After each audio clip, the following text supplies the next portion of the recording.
on time for our study session. Thank you. This is a joint meeting of the Palm Desert City Council, successor agency to the Palm Desert Redevelopment Agency, Palm Desert Housing Authority, and Palm Desert Board of Library Trustees. So can we move, I guess it's Mr. Maloney, to our first subject? All right. Thank you and good afternoon, Mayor and Honorable Council members. Nick Maloney with the Planning Division, and I'm joined by Maggie Squire and Matt Goebel with Clarion Associates. We thank you for the privilege of your time today, as we're going to be presenting an update on a major milestone in the Unified Development Code project. This is the Development Assessment Report, which outlines some of the key issues and values in the code.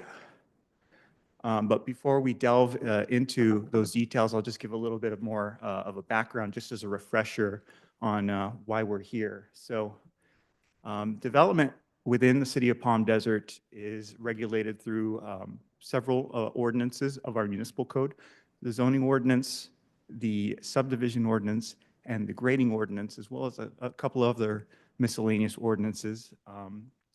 And generally, these have been updated separately and in a piecemeal fashion since they were originally adopted in the late 1970s. And they have never been comprehensively updated together. So take, for example, the zoning ordinance, which was comprehensively updated back in 2013 and has been amended hundreds of times compared to the subdivision or grading ordinances, which haven't been updated quite nearly as much. And so some of the issues that may arise from this lack of a comprehensive update are a lack of clarity, internal consistencies within the ordinance, or vertical consistency between, say, the subdivision and the zoning ordinance, which can result in a number of issues that city staff and city council together have recognized. And some of those issues can arrive from a lack of clarity, lack of clear definitions, lack of clear process that may drag out land development review procedures, and also significantly of development which doesn't fully align with the values of the community which are laid out in the general plan. And so today we're going to provide an outline because there's a clear need to update that. And so with that, I'm going to turn it over to Mr. Goebel, who will outline some more of the details of the scene. Thanks, Nick. Mr. Goebel, goodness. Mayor, council members, nice to see you again. Thank you for your time. Thanks for the opportunity to present. We are very excited about this project, and my goal today to you is to give you an overview of what we've heard so far from the community about updating the ordinances, and to start to zero in on some of the bigger ideas that I think are going to really take a lot of our time and attention over the next year and a half as we work on the update. I think I just do this here. You all, as a city, as you are identifying this project and the need for the project, set forth a number of important goals. And Nick started to touch on these as well. You have important general plans and other plans that are out there that are being updated in various ways. You don't necessarily have the right zoning toolbox right now to implement all the ideas in there. And so one of our big focuses is just going to be plan implementation. A comprehensive approach to land development issues in Palm Desert. A project like this gives us a chance to step back and look holistically at the entire ordinance. You've done a lot of very good work over the years with piecemeal amendments to various issues. Most recently, things like the objective design standards for multifamily. Now we have a chance to really step back, see how those different pieces are working together, to think comprehensively about the general plan and how it relates to your ordinances. And so I think that comprehensive approach is really an important part of a project like this, where we're taking a step back and looking at the long view. Celebrate Palm Desert's setting and character. We talked about this at the last meeting when I was here with you back in September, I think. You have a very special place with a very special set of climate conditions, a very unique setting in the state, in the country. That's not necessarily reflected in a lot of the standards that are in the ordinance now. And I think we have an opportunity with tools to regulate dark sky lighting, night sky lighting, or building design, or landscaping to infuse, I think, a lot of the regulations with things that are really unique and special to Palm Desert. Predictability and efficiency of the development review process. Several of you have emphasized this to us individually as a really important part of this project. We heard a lot about this from stakeholders in our first interviews. That's a key goal here. Integrate local and national best practices for high quality development in Palm Desert. We can bring a variety of tools to you from the state, from the country, that I think will help maintain high expectations for development quality. And then this user friendliness idea will infuse everything that we do. You know, more tables, more illustrations, less redundancy. You know, ways to simplify the code to make it shorter and sweeter and get to the point. That's a goal for everything that I'll talk about today. So that's the big ideas that you all set for us and that we're excited about. The overall scope of the project is on this slide. We're going to be aiming for completion before the end of next year. This is a project, and sooner if we can. This is a project that's going to require a lot of drafting, a lot of pieces of drafting, and so we go at it very methodically in all of our code update projects. We kicked it off last fall with interviews, with casting a broad net, talking to a lot of you all, with people that have done development in Palm Desert, with people on the commissions, with people that are on staff in different departments, trying to understand what's working well, what could be improved with the zoning and inland development systems. We got a lot of good feedback from that. We also started to develop a brand for the project, a project ID, things like that, setting the stage for all the work to come. Then now we've moved into this second piece, the issue identification and zoning code analysis. This is when Maggie and I have started to synthesize all the feedback that we've gotten. Y'all have this assessment report that we drafted, that we've distributed, that we'll talk about today. That begins to set the stage for the big issues that we'll address. We're going to come back actually in a couple of months with an annotated outline of a new ordinance, a new consolidated ordinance that will show you how we would implement all these new tools that we're recommending in this document, what that would look like in terms of a new ordinance structure. How would we integrate a revised zoning ordinance with your zoning tools, for example? How would we consolidate all the procedures in one spot? That's what that annotated outline is going to do. That'll be the next document we come back with. We're going to get feedback on this report from you all, from the community. Then we'll come back, get feedback on that. Then we jump into the drafting. So we need to get those important foundation pieces done first in task 2. Then we'll get into the drafting. We will do that iteratively through several installments. First of all, we'll look at the zone districts, the uses allowed within the districts. Then we'll jump into the development standards, you know, landscaping, parking, et cetera. Then administration and procedures. And then finally, we'll step back and look and do some sample tests of the new code on sample development sites to see how the changes that we're proposing would result in better quality development or a faster timeline, et cetera. For all of those pieces, for all the UDC drafting installments, we would do, first of all, a staff draft where we work internally with the staff to make sure, Richard and his team and Nick, to make sure we're getting all the pieces right, haven't made any factual errors, we're telling a coherent story. Then we'll come back with any edits that they've got and we'll do a public review draft that we'll talk about with internal groups and with you all. Then we'll have a lot of feedback on all those installments that we will turn around into a consolidated draft. The whole final piece is adoption, and that'll happen middle of next year. Obviously, that's going to go through a whole series of public engagement opportunities with public hearings and meetings when the whole thing is together. Sometimes that's when people start to pay attention, is when the whole thing's been put together. We will do our best to make sure they are paying attention before then as much as possible. So whenever we're coming out and we have issues like, I don't know, hot button stuff like short-term rentals or hillside development, things like that, we will try our best with staff to engage the public early on so that when we get to the right-hand side of that slide, it's not going to be a lot of surprises. We've gotten a good sense of where the community stands and we have fine-tuned our approach. That's our timeline. That's our overall scope. And it's generally, it's pretty well tested. We've done this in dozens of communities around the country. And I think, again, it seems like a long time, but there's a lot of work here to do it. With that, let me just start jumping into the substance of the report. And Maggie and I are going to tag team this, and we're going to walk you through just the high issues, the high level discussions of what we think are the key issues. You've got a screenshot of the overall document on the right-hand side there. And that is mainly just the narrative report. But I wanted to emphasize that there's two reports that we've put out. There's the narrative that Mackie and I will talk about, and accompanying that, there is a separate document that's just a detailed table of all the minutia that we've heard about. So we're talking about high-level stuff here, but we've also captured a lot of details in that separate document that you've received. Not going to really talk about that today, but it's out there, and we're happy to answer questions about it. We put this together based on a lot of really good feedback. We worked with Nick and Richard and their team and Carlos to really cast a broad net with interviews. You know, who's doing work in Palm Desert? Again, who's got input? Nick gave a great tour, a couple of great tours. White knuckle driving out there on the hillsides, but it was very good.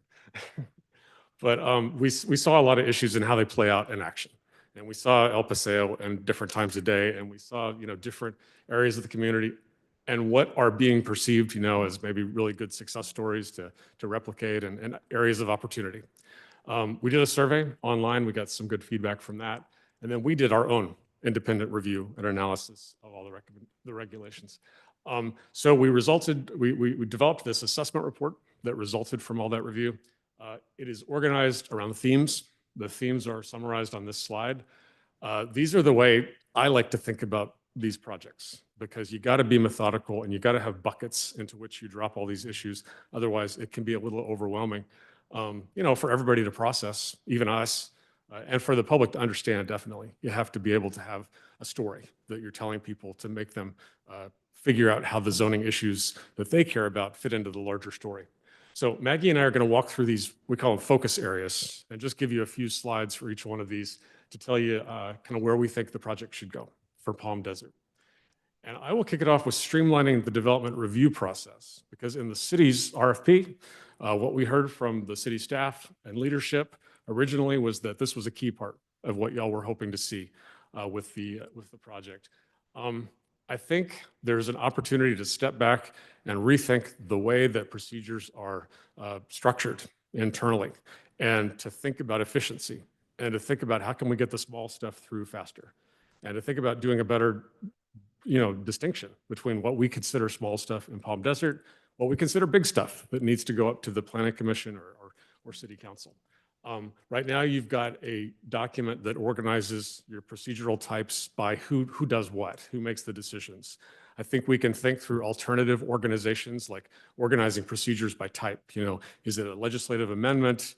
Is it a site-specific, you know, conditional application? Is it a request for flexibility or variance?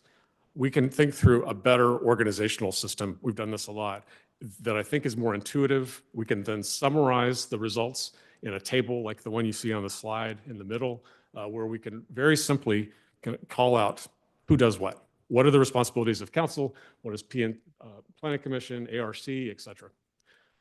You know, a lot of the procedures in y'all's current code are, I'm from Texas, that's why I say y'all a lot. Just it's not a California thing, I know. A lot of the procedures are pretty bare bones in your current ordinance. And a lot of the ways that the staff actually processes applications are not described in the text. And that's not to say there are not procedures that are consistently applied. That's to say that they may not be in the ordinance itself. And so part of our work is to capture all the work that's done to process applications, to understand it, and then to make sure that it's written down in a consistent way so that people feel like they're always being treated consistently for the same types of applications. That's a big part of our job. We also can help rethink how that process is done, and can it be done in a more streamlined way. When we say up here, recalibrate common review procedures, that means we don't need to say every time, 20 different times, you shall submit a complete application, an incomplete application shall not be processed. Those are the types of things that should just be the rule across the board. And so we'll think through with your staff what those common procedures are so they can just be established one time, and the rule is clear for Palm Desert. Establish thresholds for various types of review. That gets back to my point about maybe we can think through some of the small stuff, smaller site plans versus larger site plans, or some other types of thresholds where we could potentially establish a more direct path for the smaller projects to get through in Palm Desert faster. Establish objective review criteria. To the extent possible, these should not be unknown criteria that are applying to these different types of applications, but they should be very well spelled out. You know, what types of criteria are being applied to different application types. The chart on the right there, the page on the right has that 1, 2, 3, 4, 5. That's just an example of a graphic that we've used in another community to show those common procedures. And I think, you know, you can use tools like that that show a consistent framework across the board, and then call out exceptions for individual types of procedures. That gives people a good sense at a glance of what's going to be expected of them from the code. I will call out here too, you might want to have tools outside the ordinance to help inform the administration of the ordinance. Administrative manual, a user's guide, things like that. Some cities take that to a very formal level. They have a booklet that explains, this is how I go through the development process in Palm Desert. Some cities just have collections of handouts and things. But we can work with y'all to figure out the appropriate supplemental tools that are necessary to inform the administration of the zoning ordinance. Some of those are going to be department specific. You know, Public Works is going to have potentially subdivision design standards or you know, infrastructure standards, things like that outside the code. Some of that stuff just gets incorporated by reference. You have to comply with that, but it's not actually in the ordinance itself. We oftentimes take out things like fee schedules, lists of prohibited plant types or things like that. Those types of things that maybe the staff wants to administer can be referenced in the code, not put in there. But that's an important streamlining tool. It can make this document shorter, and it makes the overall administration process simpler because it lets your staff administer those things on an ongoing basis. Clarify who does what. I think, you know, making sure that decisions are being done, you know, appropriately given the level of significance of the development type. It gets back to that kind of big versus small thing. You know, a category of feedback that we got on this set of interviews was ARC, and thinking about their role and thinking about, you know, if there are design issues involved in an application, is it clear where the kind of jurisdictional line is between the Planning Commission maybe and the ARC on an application? And can we do a better job maybe in providing some clarity in the code about which body is responsible for which type of decision? Because we heard that can be a gray line on some projects now, and some more clarity on that would be helpful. You've got some archaic terminology in your code, like you use zoning administrator now, which is not a term I think that's currently in use, and I think we can just do some cleanup to reflect current terminology. Clarify opportunities for minor modifications. There's tools now to do approvals of minor changes that are made to approved decisions out in the field.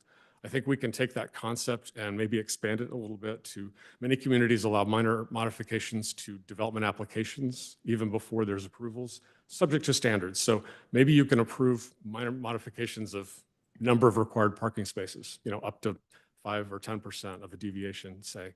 But that's the type of thing that often is a good tool to help streamline tricky site-specific conditions in a mostly de minimis way that the staff often is given approval over.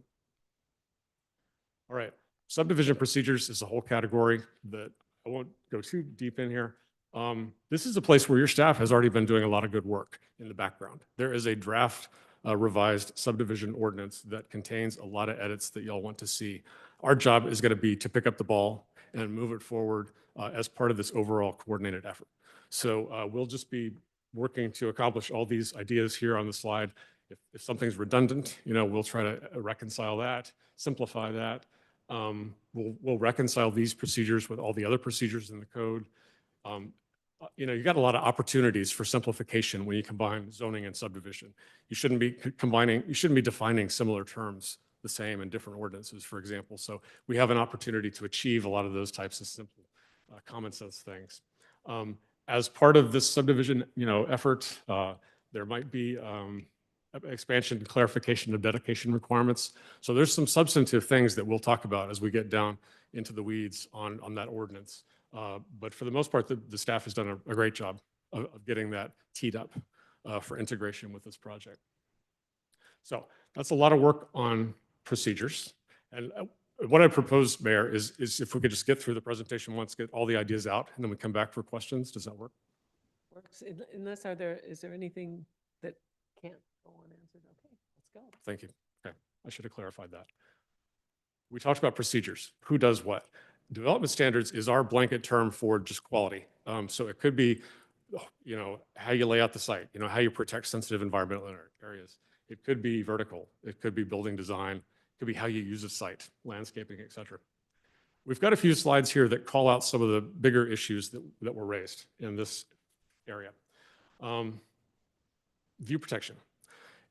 Came up a lot in our interviews, and it comes up a lot in y'all's plans and in your code, and it's not defined. Views of what? Views from what? And there's an opportunity here to try to nail this down a little bit more.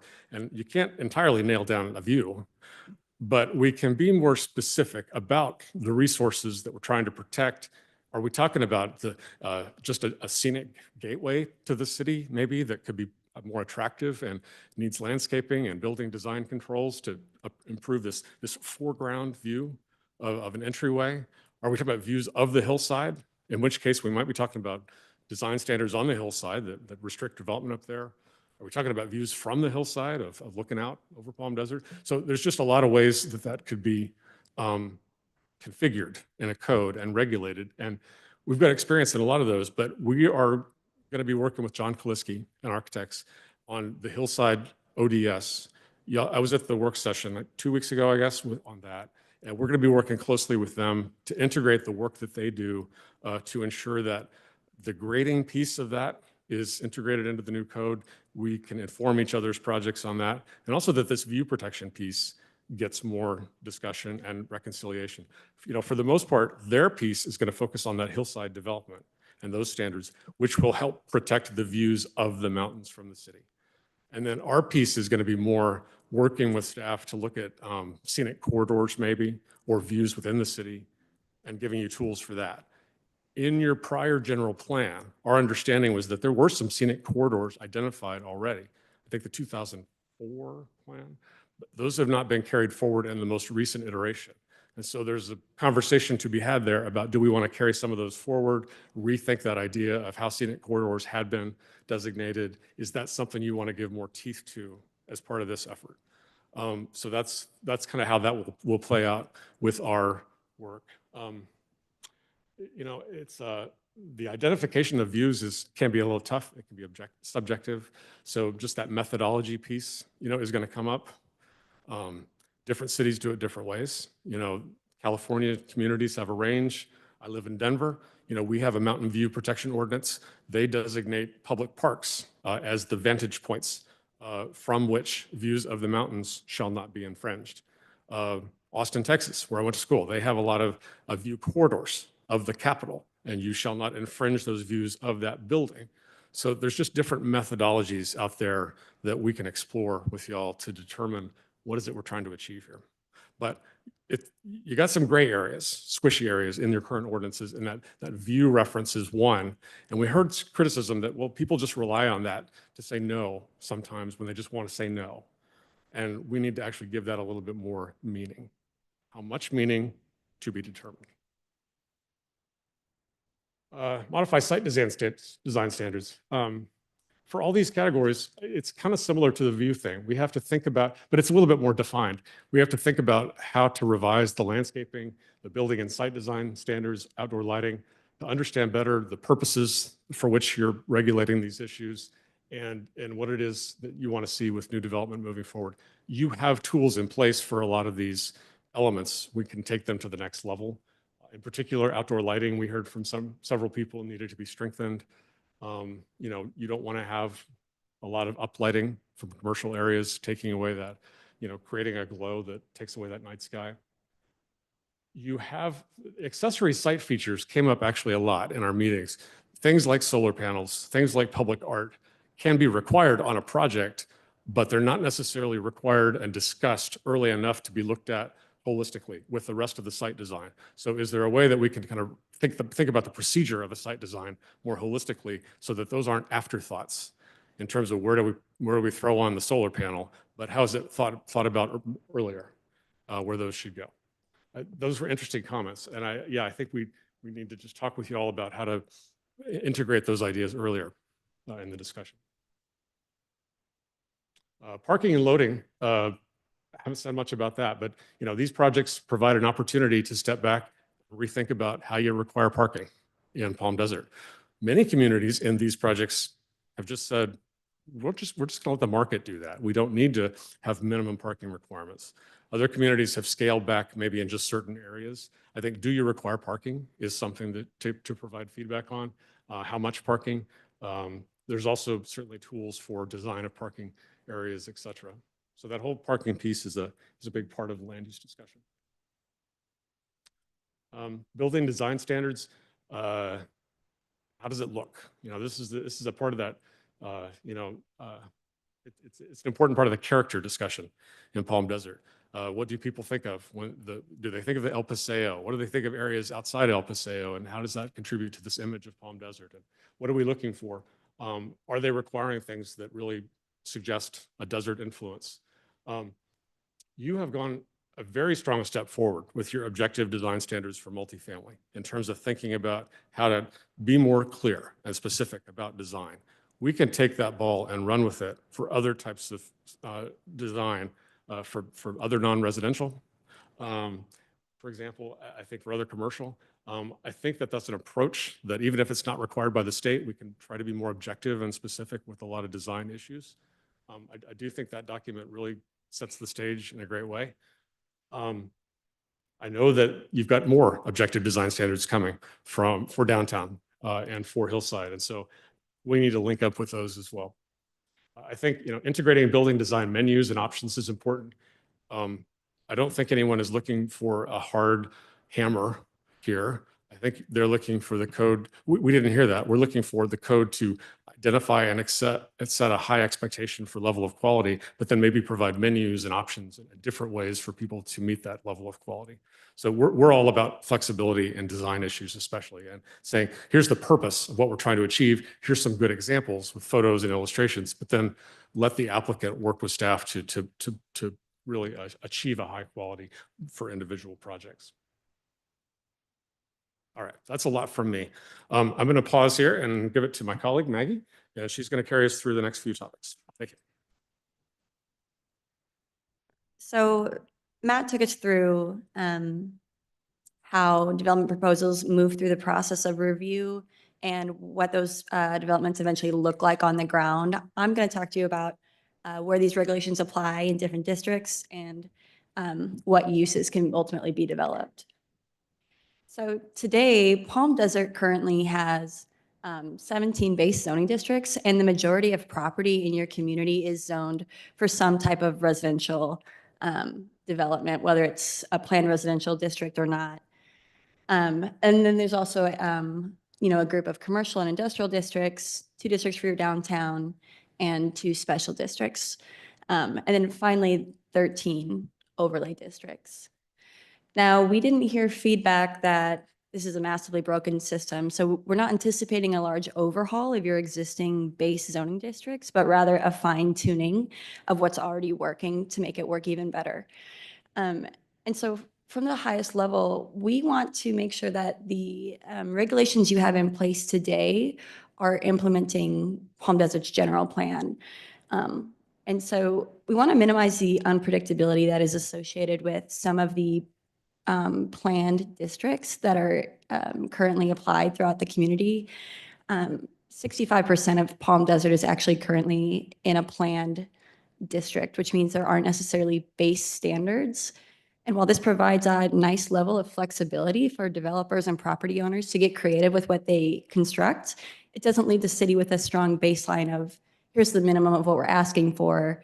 So we want to make sure going forward, staff can track these types of zoning districts and their standards over time, and we give you the proper legs to come to a negotiating table and say, if we're developing in this way, here's what we expect, and then some.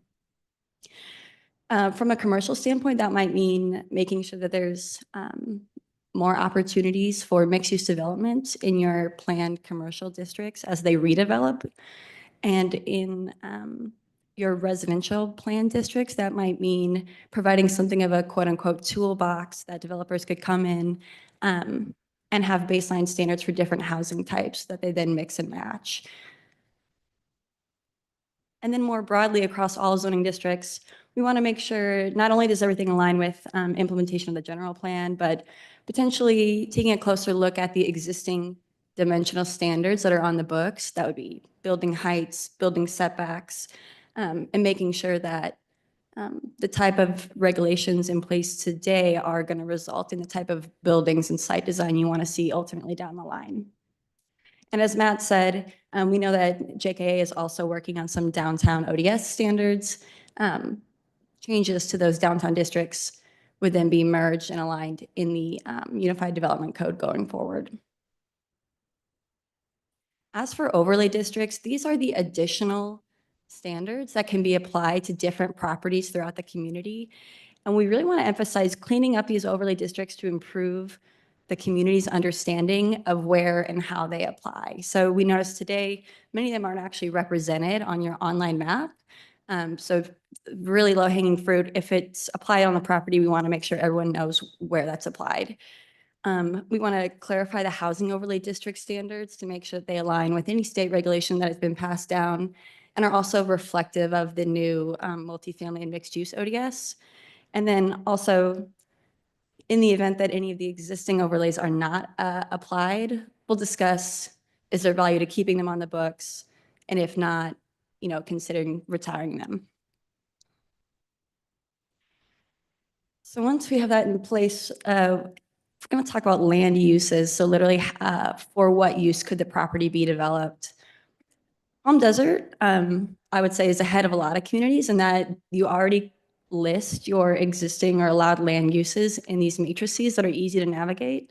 We think we could take that one step further by synthesizing all zoning districts into a single land use table that you can then compare across all zoning districts which land uses are permitted or not permitted by zoning district. And so this table, as we go to create it, we'll ask ourselves a series of questions. The first thing we like to do as part of this process in the blue is see if there's any opportunities to consolidate existing land uses that might be more specific than they need to be, just functionally. So today there's maybe 4 different types of offices that are regulated separately. We'll discuss, is that necessary? And if not, could they be combined and condensed? Another thing we'll do is discuss how are different uses permitted in each zoning district? Is it an appropriate level of review required? Maybe it's permitted by right. Maybe it takes an additional level of review by the Planning Commission. And as part of reviewing and consolidating, we'll discuss if adjustments could be made. And that goes really hand in hand with our review and modification of special use provisions. So in some instances, you might think a certain use could be allowed more broadly if it has the appropriate special use requirements associated with it, whether that be fencing of outdoor screening or, like access standards from different levels of roadways. And then last but not least, adding new uses and retiring outdated uses.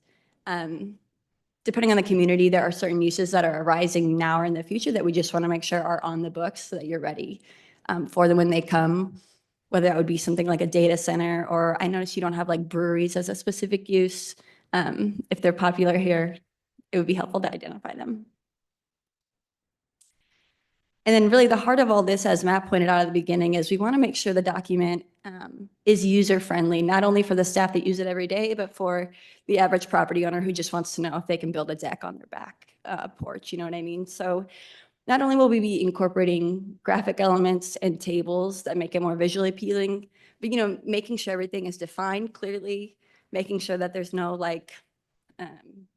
excessive lawyer speak in the document so that it really is digestible for the average user.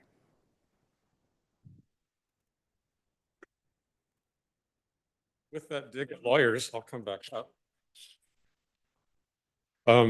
So that's it. That's a lot of material. And I think given the volume of kind of issues, that explains why these projects take, a couple of years. But we are excited to be here. Just wanted to remind you at the end of this presentation that that this is just identifying issues and talking about, how they should be addressed. Based on feedback that we get, we'll come back with an annotated outline in the next couple of months that shows you in more specific detail which parts of your current ordinances we would carry forward, in what way, how they would be revised, et cetera. So that's the piece to look forward to next. But we would love y'all's feedback. We'd love to talk now and hear more, but then we are going to put this on the Engage Palm Desert site to get feedback from the public as well. So we're looking forward to seeing what kind of comments we get there. With that, Nick put this slide back up just to remind you about the overall sequence of topics we have. And we just wanted to now just entertain your questions and have discussion. Okay, thank you so much. Are there questions or comments? Questions? I have a comment. Please. Something I've shared with staff and I'll share with you. When you talk about streamlining, I've told staff that it's my experience that they'll come across a roadblock, and that roadblock may be something that this council has approved at some point. And some staffs that I've had experience with would never bring it to the council's attention to address because they assume that the council wants it that way. I've said, don't make that assumption, at least for this councilman, because I may not be aware, more importantly, I may not be aware of how it's expressing itself. So I want to see all the roadblocks, good, bad, and ugly, so that we can address it. So I want to share that with you so that you feel empowered to raise any issues that you think would be helpful without feeling like you might hurt at least my feelings. Understood. Yeah. And I think a third party coming from the outside can bring that fresh perspective sometimes to those issues, maybe not aware of the personalities or what have you behind some of those roadblocks, and we can just start fresh. I appreciate all the work that went into this, and thank you for the presentation. I have been approached by developers who've done business in the city for years and years and years, and they said our reputation used to be very pro-development, business-friendly, easy, streamlined, in and out quickly through the process. So what happened? What did go sideways in our process that slowed things down, or I'm asking. I was just going to tell a story. I think in 2022, there was somebody who was elected and it went. Oh, yeah. Okay, thank you. No, so I mean, was it sort of slow, like, anyway, I'll let you answer the question if it's clear, I hope. I think that's a hard question to answer. It could be a variety of things. I think it's an accretion of different new regulations over time for different policy priorities that just overall make it a more complex, story that each applicant has to tell and respond to. I think it's, changing staff, sometimes, and changing elected officials, sometimes, muddle what might have been the original intent of certain things, and it becomes harder to implement some of those ideas in a streamlined way. It's really hard to answer, but again, kind of going back to the first point, projects like this let us come in and just give you a fresh perspective, let y'all step back and say, let's just wipe some of that stuff away and start fresh. How can we do this more efficiently? You're working on the new software to implement your development review system. Richard was telling us about that, and that's going to be another fresh start in a lot of ways to think about streamlining, to think about being responsive to the public and development community, and we can integrate with that. And that's just going to hopefully let us slide a lot of that old accreted stuff away. So we'll have to see. Beyond that, I'm not sure what the specific issues are yet. Could I? Palm Desert's existing regulations are not super explicit in how you get from A to Z, point 1 to point 2. And so to Matt's point, as staff turns over year to year, it could be that if someone was in a position for an extended period of time and then they left, that lack of knowledge or however that person was helping applicants get through the system leaves with them. And so really being clear now going forward, and if you're looking for this is exactly how you do it, I think would improve the process. Yes, I was just going to add the Architectural Review Committee. I've had feedback that sometimes developers don't know what the committee actually wants, and they spend thousands and thousands of dollars trying to come up with a new design. And I believe you touched upon it, trying to define what the role of the Architectural Review Committee will be versus Planning Commission, et cetera. It came up a lot, the ARC role. And I think it came up from them too. They feel frustrated by a lack of guidance. And so that results in them having to feel their way around, on each application. And that, Thank you. and they have high standards, and so that results in delays. Go ahead. I have heard some of the same things where we're very easy to do any business transactions when it comes to creating and developing, that it's a little challenging. One case in particular was but Palm Springs lets me XYZ. Is that something that we could look at, some of the trends across the valley? Not that we would necessarily follow suit, but to see how we can streamline based on what developers are already used to doing in other cities. Is that something you're exploring? Yes, yes. I think looking at peer communities is something we try to do throughout these projects. I do it all the time. We'll be talking with y'all about what you think your peer cities are and who you'd like to hear about. Is it other valley cities like Palm Springs? Is it other California cities? Would you like to hear from places outside California? There's a big line there, but in the ODS section on Hillside, there were some examples of non-California places brought up, like Blaine County, Idaho, and Eagle County, Colorado. And I think it's good to look outside California and get other examples. So I'm a big fan of that. Different councils have different perspectives on who they consider their peers. And so that's something, we'll be talking with you all about and who you'd like to see from. Any other comments? A couple more. Question. What is the less archaic term for zoning administrator? Oh, I think we'll just call it director now, which is short for community development director or their designee. I was Yeah. hoping for something more interesting. So, sorry. One other statement, less of a comment, less of a question. Actually, I'll back up. When the city did its Envision Palm Desert process, and I know Mayor Harnick was a big leader in that, and there's not too many folks left who was part of that led to the general plan and the zoning code update that we have today. I remember that process where a lot of high thinking went into it, and part of the thinking was we'll give ourselves a lot of latitude with conditional use permits because we can be very flexible, and then we could be choosy. The state's objective design on multifamily housing came back to bite us on that because we really upped our housing units and thought this is the max, we probably won't get there, but then it was used against us. So as we come back, I think there's a few lessons we've learned that it didn't work out the way we thought. At the time, everyone was excited. I think staff, I personally told staff I'm kind of embarrassed because you look back and you're like, that was the greatest thing ever. And now you're looking, it's all inconsistent and doesn't give direction. You're like, what daydream was I living in? So I share that because it's just a funny kind of where we are from where we were. It was the greatest thing when it happened. Going forward, though, I do think that there is a lot of, I would argue, upside to the development community and to the city for, as we approach this, looking to set the highest standard possible at the outset in terms of site design and architecture. And I know that we're doing an architectural study, so I hope that that's coordinated. I don't know if you guys are involved with that. But and Councilman Truby, I think, is involved with Cultural Resources doing that.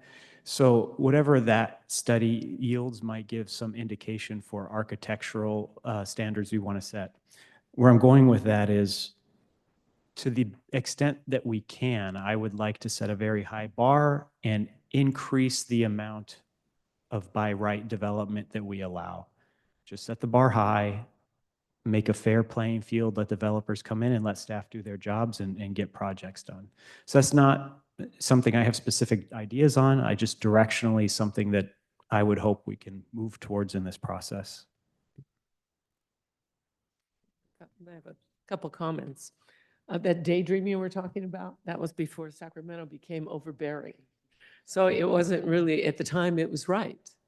But it's a different day. And so the objective design standards are absolutely mandated, and we have to be careful to make sure we have the right ones. Before, we were able to do the CUPs, and it served us well. Today, it no longer does, and we can look at so many things in our lives that are the same. I wanted to comment on the reputation that you hear, because one developer or one merchant may come in and say, this is the worst experience I've ever had.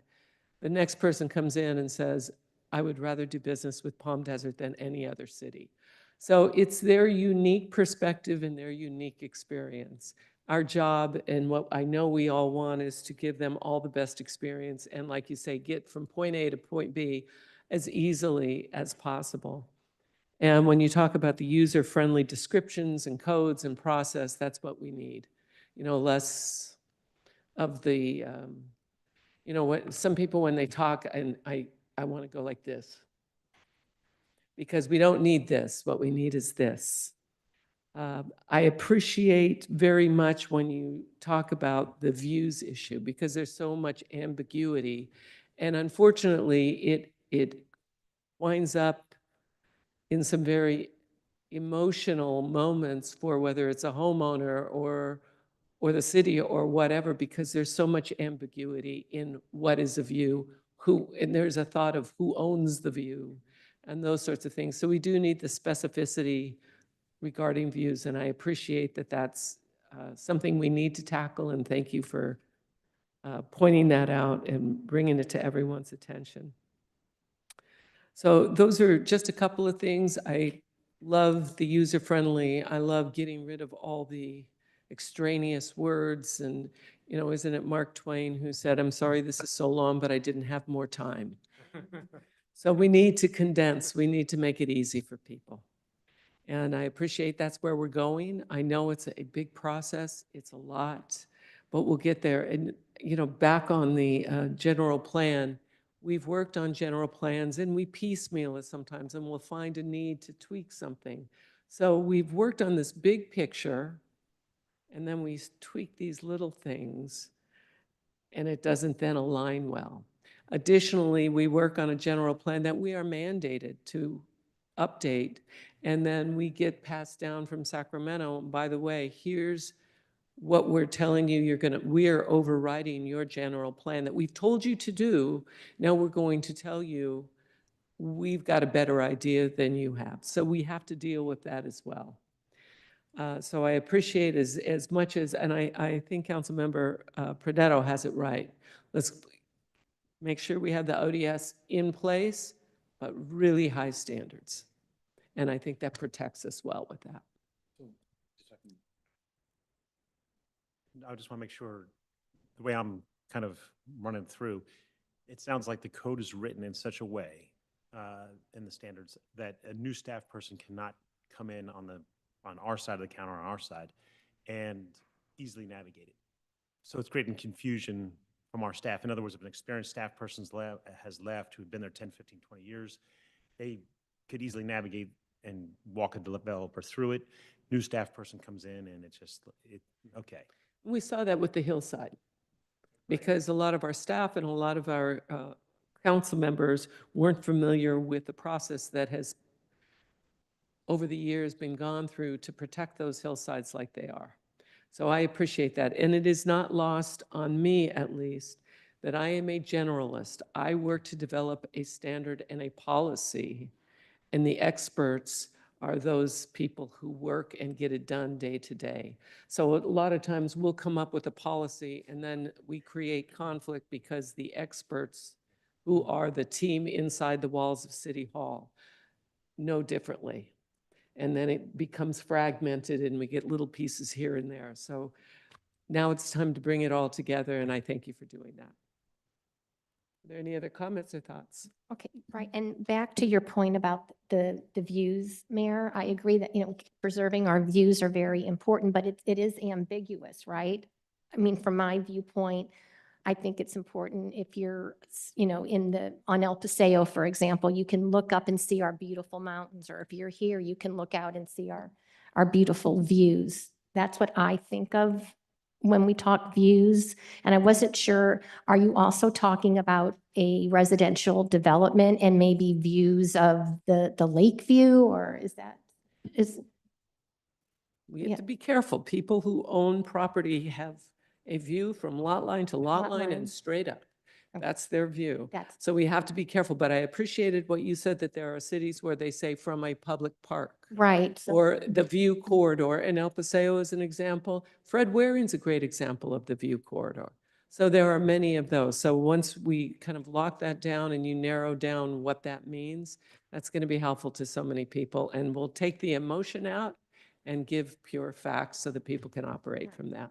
that would be very important to have that addressed. And then again, I like the idea of consolidating, like, for example, consolidating the land use document and consolidating similarities.